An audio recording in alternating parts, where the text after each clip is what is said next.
what's up, people? It's TJ. Welcome back to another one. Today is day 2, round 2 of the installation of 2 windows. Yesterday I was working on cutting the frames out of plywood. We got that all taken care of. Today we need to actually find a location where the windows will actually go. And I believe this is the location that I'm thinking is right here.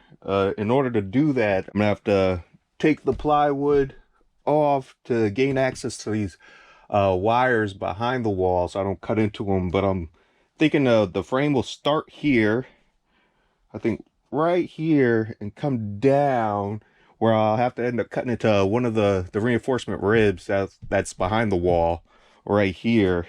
So it's gonna look something like, I'm thinking like so, and then I'm gonna have to reinforce with some 2x4s. I think I could probably, like, behind it on the side or somehow reinforce with some 2x4s to kind of add back to the structural integrity of the wall a little bit. Also for the window, I want to have a nice solid mounting point for the window, so I'm gonna do that.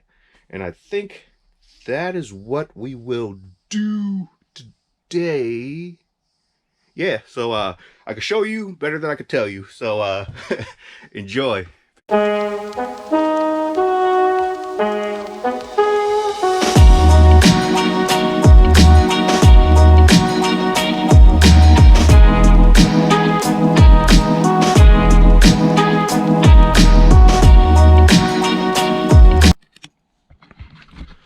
Okay, so we have all the wires exposed that were behind the wall, so that way we don't cut into anything electrical. And the only thing I can cut into right now is just the plywood, and then there's like these aluminum ribs that reinforce the sidewall. I have to cut into one of those anyway, so that's the only thing that's going to be behind the wall that I could cut into. So I'm going to end up I'm going to use my circular saw, because you kind of could adjust the depth. So like I'll probably end up cutting through like a part of the aluminum rib, but like not all the way through the wall, and then I could just go through with like a Dremel or something to actually get that off like flush. I don't want to cut into the wall, like quite the aluminum panel side of the wall anyway, quite yet. So all the wires have been exposed right there, all the way from the bottom to the top, and then your 110 has been exposed. And then we're going to use this level, and we're going to base the levelness off of the floor, because the van's not sitting completely level. So not too far off, but just a little bit. We're going to base our bubble off of that, off the floor, and then we're going to match it up to the levelness of that. This is the pre-cut side. It's not the side that I cut, because my side, they aren't perfectly level. So this is probably my best bet as to get the levelness correct. So we're going to use that, but we have to measure our height and everything first. So let me get the height right, and then trace. Well, actually height, level, and then trace. So yeah, we're getting there. It's actually going a lot smoother than I was expecting, so that's a big plus.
that worked out just right.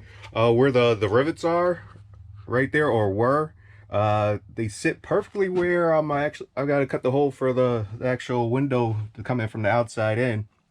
So I don't have to worry about like caulk or putty in, like filling in empty holes.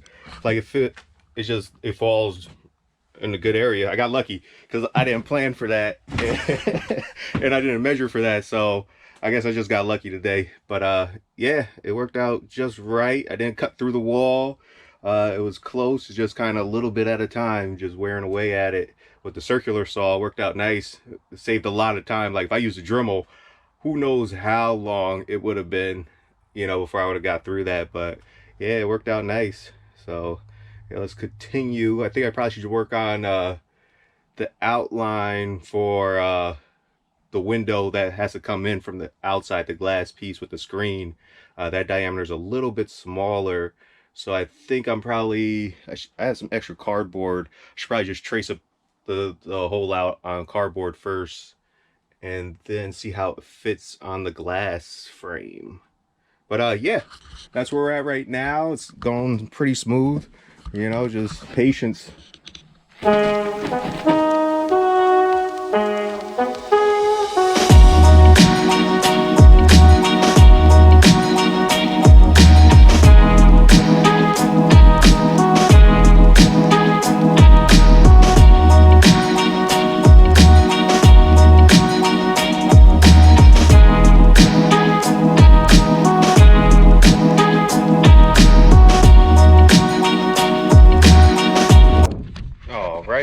So we have the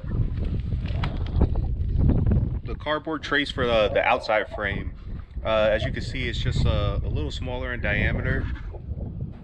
So the wood is the inside frame, and the cardboard is going to be on the outside frame where the glass sits.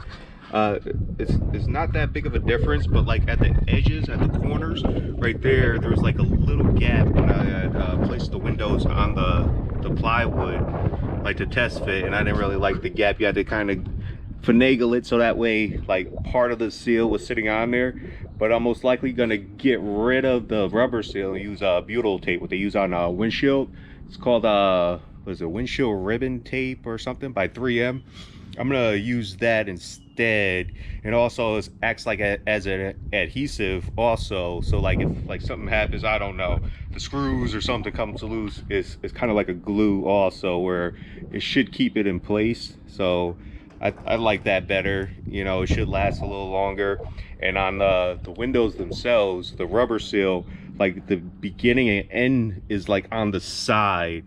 I kind of prefer like the begin and end of like the seal to be like at the bottom. So like if it does, I don't know, moisture gets in there, it could drip out versus just getting trapped in there, end up like seeping through or something. But we're gonna use that. But for today, I think I'm gonna finish up here and start off fresh on another day. I'm getting a little tired, so don't want to start making mistakes. So this is gonna be a continuation again, probably maybe one more or two more, who knows. But when I finish the one side, I'm not going to record the other side, because like this side was the more difficult side. It had like the wiring and stuff I had to deal with. So on the other side, you don't have to deal with any of that, so it should be easier. So I'll just finish up the one side, the difficult side, and I'm not gonna like drag you through the other side. It's the same thing, just a little less steps. So I'll catch y'all next time. Peace.